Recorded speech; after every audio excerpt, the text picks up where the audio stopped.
ওহ, দারুণ দারুণ। আর 1 রান, তাই তো? আর 1 রান। এই এই ঠিক আছে ঠিক আছে। ওহ পাপা, আবার এশিয়া কাপ চ্যাম্পিয়ন হয়ে গেল না? চলো জার্সি খুলো, জার্সি খুলতে হবে আজকে, জার্সি খুলতে হবে। ওফ, প্যাকেট বন্দি করে প্যাকেট। আচ্ছা, আগের দিনে জার্সি উল্টো হয়ে গেছিলো বলে আপনারা অনেকে বলেছেন। সত্যি আরশাদ ইসলাম এবং শফিকুল ইসলাম, বাপ বেটা, আজকে আমরা স্টুডিওতে বসেই খেলা দেখছিলাম। আজকে সত্যি একটা চাপা টেনশন তো হয়ে গেছিলো 20 রানে 3টে উইকেট পড়ে যাওয়াটা, কিন্তু তারপরেও যে এইরকম কামব্যাক করা যায়, যেমন ফিল্ডিং সাইডে করেছিল ইন্ডিয়া, তেমনি ব্যাটিংও ভারত বুঝিয়ে দিল যে এরা শেষ পর্যন্ত দাঁতে দাঁত চেপে লড়তে পারে, দাঁতে দাঁত চেপে লড়তে পারে। এবং দর্শক আবারও শেষ হাসি কিন্তু ভারতই হাসলো। আর কি, ওই সমস্ত জঙ্গি ক্রিকেটারদেরকে একেবারে প্যাকেট বন্দি করে আসিফ মুনিরের কাছে পৌঁছে দিল ভারত, এবং সেই সঙ্গে এশিয়া জয় করলো ভারত। ব্যাপক, আমি খুব খুশি বাবা, খুব টেনশন হচ্ছিল না। প্রথমে ব্যাটিংটা খুব ওরা করছিল, তারপরে আবার আমাদের উইকেট পড়ে গেছিলো, কিন্তু শেষ হাসি আমরা কিন্তু হেসেছি। আমার ছেলে কিন্তু আজকে পুরো খেলা দেখেছে এবং খেলা খুব ভালো বোঝে, ইদানিং খুব ভালো বুঝতে শিখে গেছে। তবে এই মানে মেন হচ্ছে বাবা, এই যে সিক্সটা মেন, তিলক বাবা দারুণ খেলেছেন। আমি এত ভালো, ঠিক আছে বাবা, এটা নিয়ে যাও, ইন্ডিয়ান ফ্ল্যাগ সব নিয়ে যাও, আমি একটু খবর করি। ওরে বাপ রে বাপ, আমি যেটা বলছিলাম দর্শক, ওয়েট, আমারও ধৈর্য ধরছে না আর কি। রৌফ কোথায়? হারিস রৌফ, আজকে হারিস রৌফ যত বল করেছেন সব মানে ওনার নাকি যুদ্ধ বিমান আজকে সব মানে ভূপাতিত করে দেওয়া হয়েছে। হারিস রৌফের সব বিমান, সব বল আজকে একেবারে নিচে দিয়ে, কখনো কখনো উপর দিয়ে একেবারে এয়ারবেসে পাকিস্তানে, আর কখনো নিচে দিয়ে একেবারে গড়িয়ে গড়িয়ে শুইয়ে দিয়েছে আজকে ভারতীয়। এবং আমি আবারও বলছি, তিলক বর্মা উফ দুর্দান্ত। আমি এই প্লেয়ারটির মানে এতে খুব সম্ভাবনা দেখতে পাচ্ছি, এত সুন্দর, এত ঠান্ডা মাথায়। ভাবুন, সেই 20 রান থেকে টেনে টেনে নিয়ে আসা, এবং কত খেলাটাকে ধরে ফেলেছিলেন ওনারা, যে না যেটা মানে উইকেট পড়ে যাচ্ছে, এখন আস্তে আস্তে রান নিতে হবে। সঞ্জু এবং তিলক যেভাবে টেনে টেনে আনছিলেন, আর আমার তো খেলার দেখার ধরন একটা অন্য রকমের। আমি যেটা করে একটা ফ্রেম করে ফেলি, যখন 20 রানের পরে এরকম অবস্থা হয়ে গেল, আমরা বলেছিলাম যে এখন অন্তত 50 তোমাদেরকে করতেই হবে, তারপর যা হবে। 50টা হয়ে গেলেই বললাম যে 70 করতে হবে, 70 পরে তুমি যা করার করবে। তবে একটা প্রবলেম তৈরি হয়ে গেছিলো মাঝখানটায় 54 রানের মাথাতে, তো সেটা তো খেলার মধ্যে ক্যাচ নষ্ট, তো এর আগে তো ইন্ডিয়া 6টা করেছিল, সেটা কোনো কথা হলো না। তারপরে যখন 70 হয়ে গেল, 70 থেকে 77, তখন 77 আউট হলেও ভাবলাম যে ম্যাচ কিন্তু অনেকটা হাতে চলে এসছে। তারপর দুবে ব্যাটিং অর্ডার, রিঙ্কু সিং দেখেছেন তো, একটা চান্স পেয়েছেন তাতেই খেল দেখিয়ে দিয়েছেন, বিগ হিটার রিঙ্কু সিং। তো সুতরাং এ টিমকে হারাতে পারে পাকিস্তান, হাই রে কত লম্ফ ঝম্প। হ্যাঁ, প্রথমে ব্যাটিং শুরু করলো, বিরাট কিছু করে ফেলছে। অবশ্য রানটা স্কোরটা তারা করছিল, কিন্তু ভারত যে শেষ রাতে মারতে পারে সেই আইডিয়া হয়তো তাদের ছিল না। ধপাস করে মানে ধপাস করে উইকেট পড়তে শুরু করলো, লাগাতার উইকেট। 11 ওভারে 100 রান হয়ে গেল, আর মানে অল ডাউন হয়ে গেল। 20 ওভারও খেলতে পারলো না, অল ডাউন, অল উইকেট হয়ে গেছিলো। আবার উইকেট পড়ে গেছিল শুরুতে। অভিষেক শর্মার প্রতি আমাদের প্রত্যাশা ছিল, কিন্তু প্রথম থেকেই একেবারে মারমুখী। একটু বলটা দেখে খেলাটা উচিত ছিল, সব জায়গায় বল টেনে মারতে গিয়ে বলটা উঠে গেল। আমরা আশাহত হয়েছিলাম অভিষেকের কাছ থেকে, এরকম ব্যাটিং আশা করিনি। আর তারপরে তো সূর্যকুমার যাদবকে নিয়ে আমার প্রশ্ন রয়েছে দর্শক, যদিও আজকের দিনে বেশি কিছু বলতে নেই, কারণ টিমকে উনি জিতিয়েছেন, লিড করেছেন, পুরো সব আনবিটেন, মানে একটা ম্যাচেও ওনার নেতৃত্বে টিম হারেনি, ফলে এখন আর ওনাকে নিয়ে বেশি সমালোচনা না করাই ভালো। কিন্তু ব্যাটিংয়ের ব্যাপারটা ওনার বিষয়ে একটু ভাবা দরকার আছে, কারণ 3 নম্বর এসে খুব বেশি করতে পারছিলেন না। তবে হ্যাঁ, আবার এটাও বলা ঠিক না, আমি যেহেতু ওনাকে বলছিলাম বলে কথাটা বলছি, কারণ প্রথম ম্যাচে পাকিস্তানের সঙ্গে তখন কিন্তু সূর্যকুমার যাদব একটা খুব ভালো কাজ করেছেন। ফলে সব রকমের সমালোচনা নিশ্চয়ই আমাদের বোর্ডে যারা আছেন তারা করবেন পরবর্তী সময়ে, কিন্তু আলটিমেট টিম জিতেছে, আজকে আর সব বেশি সমালোচনা করে লাভ নেই, তাই না? টিম জিতেছে এবং প্রেস্টিজ ফাইট ছিল, এটা মানে বলতে কোনো দ্বিধা নেই, কারণ পাকিস্তান যদি এটা জিততো তো মাথা খারাপ করে দিত কার্যত বলা যায়। হয়তো মাঠে কিছু করতে পারতো না, দেখছি অনেকটা সুধরে গেছিলেন ওই ফারহান রোহনরা রৌফরা বেশি আজকে ক্যারদানি করেননি মাঠের মধ্যে, কিন্তু মাঠের বাইরে হয়তো করতেন, দর্শকরা করতেন, ও টিভি ভাঙাভাঙি করতো হয়তো ওখানে পাকিস্তানের মধ্যে, সেটা হয়তো হতো। যাই হোক, প্রেস্টিজ ফাইট ছিল, চাপটা কিন্তু অনেক বেশি ছিল ভারতের কাছে, কারণ পাকিস্তান হেরেছে, ওরা যেন হারতে ওরা অভ্যস্ত, ওদের কাছে হারলো কি জিতলো কি, মানে জিতলে ভালো হতো, হারলেও ও চলো ধরেই রাখেন তখনকার লোকেরা যে হারবে আবার। সুতরাং ওদের থেকেও ভারতের কাছে চাপটা বেশি ছিল। চাপ বেশি থাকলে কি হয়, একটা তো মানে মাইন্ড গেম থাকে না, প্রচণ্ড প্রেশার থাকে, তো সেই প্রেশারকে কাটিয়ে তিলক বর্মা যে খেলাটা খেলেছেন, সত্যি একটা গ্রেট ন্যাশনাল ক্রিকেটার এই মুহূর্তে হয়ে ওঠেন। আসলে কাকে বাদ দেবে? দেখুন, অভিষেক শর্মা হয়তো এই ম্যাচে ফ্লপ হয়েছেন খানিকটা, গিল সেরকম কিছু করতে পারলেন না, কিন্তু প্রত্যেকে একটা পিলার যে কেউ যে কোনো সময় দাঁড়িয়ে যেতে পারেন।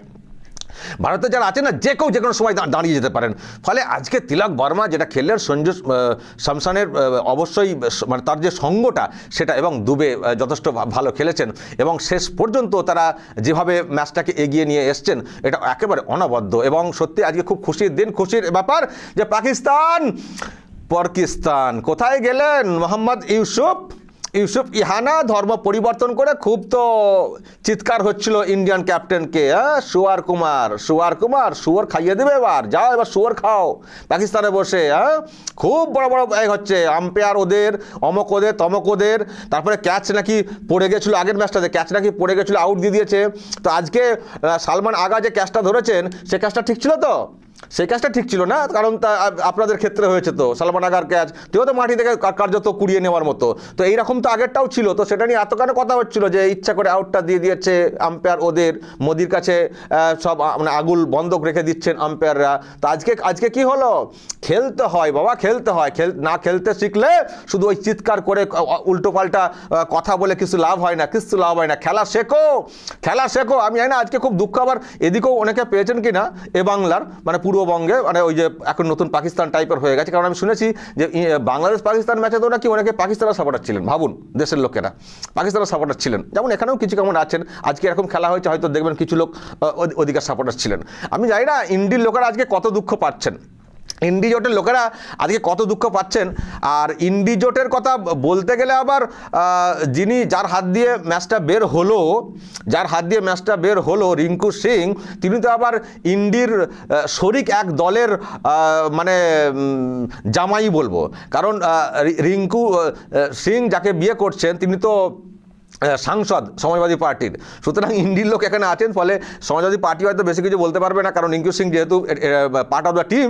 কিন্তু যাই হোক, এখানে কিন্তু আমাদের রাজ্যে ইন্ডির যারা পার্টনার তাদের মধ্যে অবশ্যই টিএমসি খুব দুঃখ পাবে, আজকে হেরে গেলে বেশ একটা বলার সুযোগ পাতে, বলেছিলাম খেলতে হবে না, কেন খেলতে গেল বলেছিলাম, এইটা প্রেস্টিজে পড়ে গেল, পাকিস্তান জিতে গেল, এইটা মানা করেছিলাম, কত কি বলতো। এমনিতে দেখবেন টুইট করে না, দেখবেন হেরে গেলে কত টুইট কতজন মিলে করতে শুরু করতেন। আর মহুয়া মৈত্র কোথায়? এরপর কি বলবেন? আবার কি বলবেন? মহুয়া দি, আপনার দিদিও তো চুপচাপ মুখে কুলু পেটে বসে থাকবেন, আর হেরে গেলে বলতেন হাই গেরুয়া রঙের ছোঁয়া আছে তাই হেরে গেল টিমটা, কলকাতায় খেলা হলে জিতে যেত টিমটা। তারপরে কত কি তারপরে অমিত শাহের ছেলের নামে দোষ হয়ে যেত, কত কি হয়ে যেত। আরে আমি তো মানে বলে আসছি, শকুনি দোয়াতে সবসময় তো মরে না। তো এখন কি বলবেন? সব মুখে কুলু পেটে গেছে। তো আমরা বলেছিলাম যে ইন্ডিয়া কেন খেলবে না এশিয়া কাপের এত বড় টুর্নামেন্ট, সেখানে খেলবে না, ও পাকিস্তানের ভয়ে খেলবে না। আরে পাকিস্তানকে যদি মুখের উপরে জবাব দেওয়ার সুযোগ পায় তো কেন জবাব দেবো না? বারবার যতবার দেখবো ততবার মারবো, তো যেখানে দেখবো সেখানে মারবো, বর্ডারে মারবো, ক্রিকেটে মারবো, ফুটবলে মারবো, হকিতে মারবো, যেখানে দেখবো সেখানেই মারবো।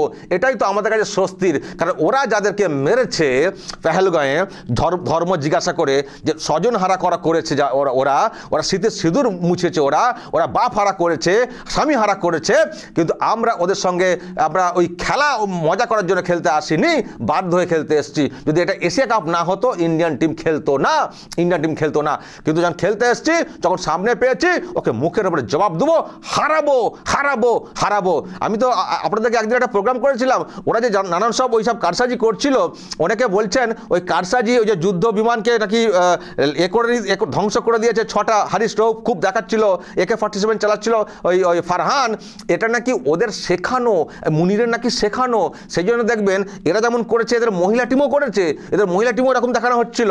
তার মানে ওদের শেখানো তোমরা মাঠে গিয়ে এরকম নোংরামি বাদরামি করবে। যদিও আইসিসি ভালোই খিস্তি দিয়েছিল আগের দিনে, তারপরে আজকে আর সেরকম কিছু করতে পারা যায়নি। কিন্তু এটুকু বলতে পারি, আসিফ মনির কি ভেবেছিলেন, বর্ডারে পারেননি, একটাও যুদ্ধ বিমানকে কিছুই করতে পারেননি, প্রমাণ দেখাতে পারেননি। আপনাদের প্রধানমন্ত্রী তো ওখানে তো জুতো খেয়েছে। ইউএনএতে যে জেনারেল অ্যাসেম্বলি হয়েছে সেখানে আমাদের ইন্ডিয়ান যিনি রাষ্ট্রদূত ছিলেন পেটাল গেহলট জামা ঘষে দিয়েছেন তো, যে যদি এয়ার বেস ধ্বংস হওয়ার পরেও তোমরা যদি এটাকে তোমাদের ভিক্টরি জয় হিসেবে মনে করো, ওকে ওয়েলকাম, এনজয় করো। দিয়েছে তো ঠুকে, আর যে ড্রামা করা হচ্ছিল দিয়েছে তো ঠুকে। আর কোথায় মুখ লুকাবেন, কোথায় মুখ দেখাবেন? এই যে খেলার মাঠে আপনারা যুদ্ধ করতে পাঠিয়েছিলেন, খেলার মাঠে আপনারা AK-47 চালাতে পাঠিয়েছিলেন, খেলার মাঠে আপনারা ভুয়ো ওই যুদ্ধ বিমানকে ভূপাতিত করা হয়েছে বলে দেখাতে চেয়েছিলেন, ঝামা ঘষলো তো আসিফ মনির, যারা ঝামা ঘষলো তো প্যাকেট বন্দি করে পাঠিয়ে দেওয়া হলো একেবারে আপনাদের কাছে। যান নিয়ে আগে ভালো করে আগে দুঃখটা ঘোচান, শুয়ে আগে 7 দিন ওদিকে দুঃখ কাঁদতে বলুন, তারপর আবার ভাববেন কি করে খেলবো, আবার ভাববেন ভারতের সঙ্গে কবে দেখা হবে খেলার মাঠে, সেটা পরে ভাববেন। আগে এদেরকে সান্ত্বনা দিন, যে কারণ আপনার কথা শুনে এইসব করেছেন, লাথি তো খেয়েইছেন আইসিসির কাছ থেকে, আবার ভারতের কাছ থেকেও একেবারে মুখে ঝামা ঘষে দিয়ে ওই AK-47 চালাচ্ছেন তো, AK-47 একেবারে কামান দেখে দিয়ে লাশ ফেলে দিয়েছে ভারতীয় টিম। এবং টিম একেবারে মানে আপনারা যেগুলো পাঠাচ্ছিলেন ওই বলটল করছিল রৌফ, যদি ওটাকে যুদ্ধ বিমান ধরেন সেটাকে ভূপাতিত করে দিয়েছে। আর এই যে কি করেছে, পুরো এয়ারবেসে এক একটা করে গোলা ছুঁড়েছে, আর আপনাদের যত বলার সব S-400 রাডারে আটকে গেছিল, কিছুই করতে পারেনি। রৌফকে ধুয়ে মুছে সাফ করে দিয়ে একটা বান্ডিল করে দিয়ে ডান, ভাগ পাকিস্তান, ভাগ পাকিস্তান। খেলতে এসছে, খেলবে, যেখানেই করবে সেখানেই মারবে। আর আমি শেষে একটা কথা বলতে চাই, যারা এইসব সমালোচনা করছিলেন ইন্ডিয়ার ওপরে, একটু ভেবে চিন্তা করবেন, দেশকে আগে ভালোবাসতে শিখুন, উল্টোপাল্টা কথা বলবেন না। জানি খুব খুশি হতেন আজকে ইন্ডিয়ার টিম হেরে গেলে, আমি তো পাকিস্তান থেকেও আপনাদের এই সমালোচনাকে বেশি ভয় পাই। পাকিস্তান তো হারাবে, তাদের একটা অন্য খুশি থাকতে পারে। বাংলাদেশও এখন বন্ধু হিসেবে এখন দু ভাই খুব দোয়া করেছিল, আল্লাহর কাছে খুব দোয়া করেছিল, কিন্তু কাজে লাগেনি। আসলে এদের মন মানসিকতা ওই রকম, মানুষকে মেরে দোয়া করলে সে দোয়া কখনো কবুল হয়? বরং ইন্ডিয়ান যারা আমরা আছি, আমরা যেমন খেলার মাঠ ছিলাম, আমরা আমাদের মতো করে প্রেয়ার করেছি এবং সেটা কাজ হয়েছে। আপনাদের থেকে আমাদের ইমানের জোর বেশি, এটুকু বলতে পারি, কারণ খেলার রেজাল্ট সেটা কিন্তু বলছে।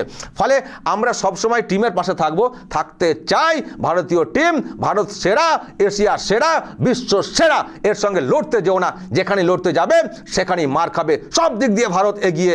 ভারত দেখছেন দর্শক, আজকে ভারতের দিকে গোটা বিশ্ব তাকিয়ে রয়েছে। ভারতকে এখন সব থেকে ভারতকে বন্ধু হিসেবে পেতে চাইছে বিশ্বের বিভিন্ন দেশ। আর এরা শুধু শত্রুতা করে যায়, ভারতের বদনাম করে যায়, অ্যাটাক করার চেষ্টা করে, আর কখনোই পেরে ওঠে না। ঝামা ঘষা হয়, একে ধরে একবার, ওকে ধরে একবার, একেবারে সেই, আমি খুব খারাপ ভাষায় বললে হয়তো খারাপ লাগবে, মানে একে ধরা ওকে ধরা, বুঝতে পারছেন? তবে সব কথা বলতে পারি না মুখেতে, এটা আবার অন্যভাবে অনেকে মিন করবেন। এদের নির্দিষ্ট কোনো নেই, একবার একে ধরে একবার ওকে ধরে, মানে এই টাইপের ধরে বাঁচার চেষ্টা করে, কিন্তু বাঁচবে কোথায়? ভারতের সঙ্গে পাঙ্গা নিতে এসো না, যেখানেই পাঙ্গা নেবে সেখানেই মার খাবে, লাথি খাবে। আর ভারত তত্তর করে এগোবে। ভারত ইকোনমি নিয়ে ভাবে, তোমাদের মতো অহেতুক পায়ে পা লাগিয়ে ঝগড়া করে না। ভারত পারতো তোমাকে ধ্বংস করে দিতে, কিন্তু ভারত তারা কোথাও মনে করেছে যে এই মুহূর্তে ভারতের অর্থনীতি যে জায়গায় এগোচ্ছে সেটা এক নম্বরের দিকে যাচ্ছে। সুতরাং এই দিকে আমাদের ধ্যান বেশি দিতে হবে। অযথা যুদ্ধে লিপ্ত হয়ে আমাদের ইকোনমি ক্ষতি আমরা করব না, কারণ ওরা হচ্ছে শয়তান, ওদের কোনো উন্নতির কোনো চিন্তা ভাবনা নেই। কিন্তু ওদের সঙ্গে লাগতে গিয়ে আমরা হয়তো ওদিকে সাহায্য আরও করতে পারবো, কিন্তু আমাদেরও ইকোনমি কোথাও সেটা ধাক্কা খাবে। সুতরাং আগে উন্নতি, ওকে তো আমরা সাজা যে কোনো সময় দিতে পারি। আর তাছাড়া অভ্যন্তরীণ যা চলছে, আমাদের তো রাজনাথ সিং বলেই দিয়েছেন, অভ্যন্তরীণ যা চলছে পিওকে যুদ্ধ করে নিতে হবে না। দেখেছেন তো কালকে পরশুদিন দেখলাম ওখানে এমন চলছে, গুলি চালাতে হয়েছে পিওকের অন্দরে, দেখেছেন তো? বালুচিস্তান, পিওকে, কোথায় শান্তিতে রয়েছে ওরা? এখন একটা সেন্টিমেন্ট খেলে মানুষকে একটু ভুলিয়ে রেখেছেন। অভ্যন্তরে যা দ্বন্দ্ব শুনতে পাচ্ছি, দেখবেন যে কোনো সময় ভিতরে একটা বিরাট গন্ডগোল শুরু হয়েছে। ইমরান খান তো নানান সব মন্তব্য করে বেড়াচ্ছেন। ফলে ও দেশটা যে কদিন ভালো থাকবে, আজকে ভারতের সঙ্গে একটা যুদ্ধ খেলা হয়েছে বলে হয়তো একটা সেন্টিমেন্ট তৈরি করে মানুষকে একটু ঐক্যবদ্ধ করে রাখতে পেরেছেন, আবার কোথাও বা ফোর্স তৈরি করেছেন। কদিন টিকবে এই দেশটা দেখবেন, তারপরে ভারত তাকে কি করে। আর ভারতকে দেখবেন, যারা ভারতকে ভাবছেন টুকরো করে দেবো, দেখবেন ভারত এগিয়ে যাবে। এগিয়ে যাবে। তবে হ্যাঁ, এগোনোর ক্ষেত্রে কিছু পলিটিক্যাল বাধা এখানকার দেশের অভ্যন্তরে রয়েছে, যাদের মধ্যে অবশ্যই আমরা ফিল করি এই রাজ্যের যে দলটা রয়েছে অত্যন্ত নোংরা একটা দল, যাদের জন্য দেশের নিরাপত্তা প্রশ্নের মুখে। ফলে এদেরকে হটাতে হবে, এদেরকে সরাতে হবে। আর এদের মুখে আজকে ঝামা ঘষে গেছে। আজকে মনে হচ্ছে অনেক ভেবেছিল যে ষষ্ঠীতেই যাতে বিসর্জন হয়ে যায় আর কি ইন্ডিয়ান টিমটার, কিন্তু না, আজকে বোধনের দিন ষষ্ঠী, সেখানে বধ হলো পাকিস্তান। আর যারা আপনারা চিন্তাভাবনা করছিলেন, আপনারা দোয়া করছিলেন যে হেরে যাক, ভালো হবে ইন্ডিয়াতে থেকেও, বরং তাদের বিসর্জন হয়েছে আজকের দিনে। দর্শক বলবেন আপনারা, অবশ্যই বলবেন, দেশের পাশে সবসময় থাকবেন টিমের প্রতি। আর যারা ওই রকম দেশের অভ্যন্তর থেকে এইরকম কর্মকাণ্ড করেন তাদেরকেও সুযোগ পেলে ঝামা ঘষে দেবেন। অবশ্যই বলবেন সবার উদ্দেশ্যে যা বলার, এবং নজর রাখবেন আরামবাগ টিভিতে।